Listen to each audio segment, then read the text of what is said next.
Hello అండి, అందరూ ఎలా ఉన్నారు? బాగున్నారు కదా? మేము కూడా చాలా బాగున్నాం.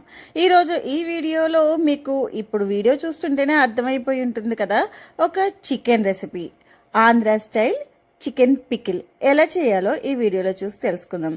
అందుకన్నా ముందు మీరు కనుక మా ఛానల్ని మొదటిసారి చూస్తున్నట్లయితే సబ్స్క్రైబ్ చేసుకోండి. ఈ వీడియోపై మీ అభిప్రాయాలను కామెంట్స్లో షేర్ చేయడం మర్చిపోకండి.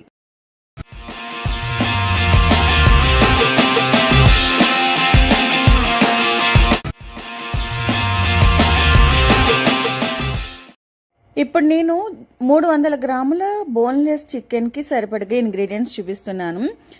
50 గ్రాముల అల్లం, 50 గ్రాముల వెల్లుల్లి, అలాగే 2 స్పూన్లు ధనియాలు, 2 స్పూన్లు జీలకర్ర, పావు టేబుల్ స్పూన్ మెంతులు, ఒక అనాస పువ్వు అంటారు కదా, స్టార్ ఫ్లవర్, అది 2 ఇలాయచి, అలాగే 2 లవంగాలు, ఒక చిన్న దాల్చిన చెక్క, 3 బిర్యానీ ఆకు, అలాగే బోన్లెస్ చికెన్ బ్రెస్ట్ పీసెస్ తీసుకున్నాను, 3 తీసుకున్నాను. అలాగే పులుపుని బట్టి, కాయ సైజుని బట్టి నిమ్మకాయ.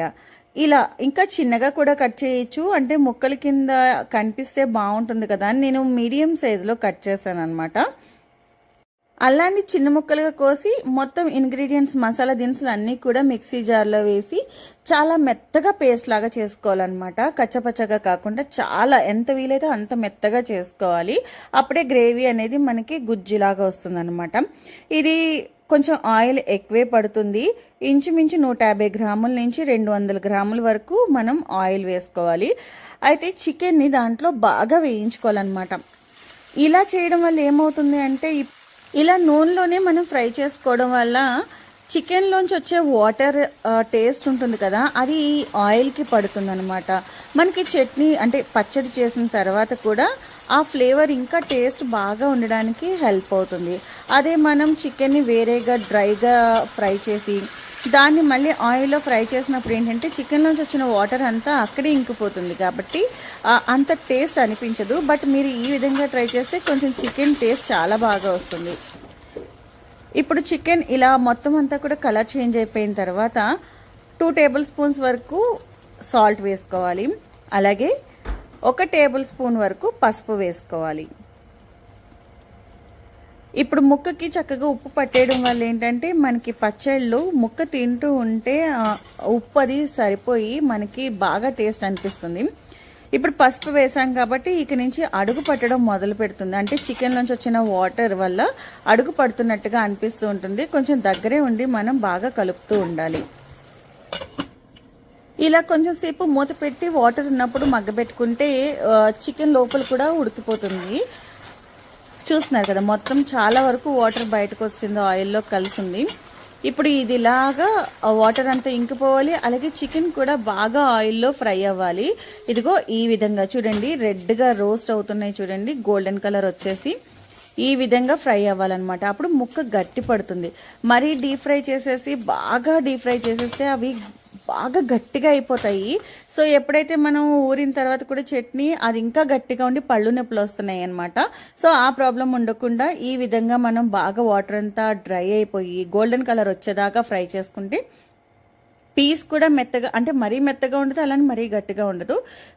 ఇప్పుడు ఈ ఆయిల్ ఉంది కదా, ఈ ఆయిల్లోనే మనం మిగతా ప్రాసెస్ అంతా చేయబోతున్నాం అనమాట. చికెన్ పీసెస్ సెపరేట్ చేసేసి అందులోనే మనం గ్రైండ్ చేసి పెట్టుకున్న అల్లం, వెల్లుల్లి, అలాగే మసాలా దినుసులు అన్నీ కలిపి చేసుకున్న పేస్ట్ ఉంది కదా, అది మొత్తం వేసి మీడియం ఫ్లేమ్ కన్నా కొంచెం తగ్గించుకోవాలి. అలా స్లోగా ఇది దాంట్లో ఉడుకుతూ ఫ్రై అవ్వాలన్నమాట. సో మనం హైలో పెట్టేస్తే ఏమవుతుందంటే మొత్తం అంతా బాగా వేగిపోయినట్టు అయిపోయి డ్రైగా అయిపోతుంది అల్లం వెల్లుల్లి పేస్ట్. అలా అవ్వకుండా మీడియం ఫ్లేమ్లో చూస్తున్నారు కదా, ఈ విధంగా మీడియం కన్నా తగ్గించి పెట్టాలి ఫ్లేమ్. అలా పెట్టి అలా స్లోగా ఉడకనిస్తే ఏమవుతుందంటే గ్రేవీ అనేది చక్కగా గుజ్జులాగా వస్తుంది. At the same time oil బయటకు వస్తూ ఉంటుంది. ఆ టైంలో మనం కారం అనేది మీరు తీసుకునే కారం మీద ఆధారపడి ఉంటుందండి. కాశ్మీరీ చిల్లీ పౌడర్ తీసుకుంటే కొంచెం ఎక్కువ వేయాలి. నేను నార్మల్ కూర కారమే వేసేసాను కాబట్టి నేను 2 టేబుల్ స్పూన్స్ వరకు వేసుకున్నాను. ఇది నాకు సరిపోతుంది, మా ఇంట్లో వాళ్ళు తినేది. మీరు ఇంకా కారం ఎక్కువ తినేవాళ్ళైతే ఇంకా ఎక్కువ వేసుకోండి. కారం ఎక్కువసేపు ఫ్రై అవ్వకూడదు, బ్లాక్ కలర్లోకి వచ్చేస్తుంది. కాబట్టి ఇమీడియట్గానే మనం చికెన్ పీసెస్ని కూడా వేసి బాగా కలుపుకొని లో ఫ్లేమ్లోనే దీన్ని అలా కలుపుతూ ఉండాలి. చూస్తున్నారు కదా, ఆయిల్ సరిపోలేదు, నేను కొంచెం యాడ్ చేశాను.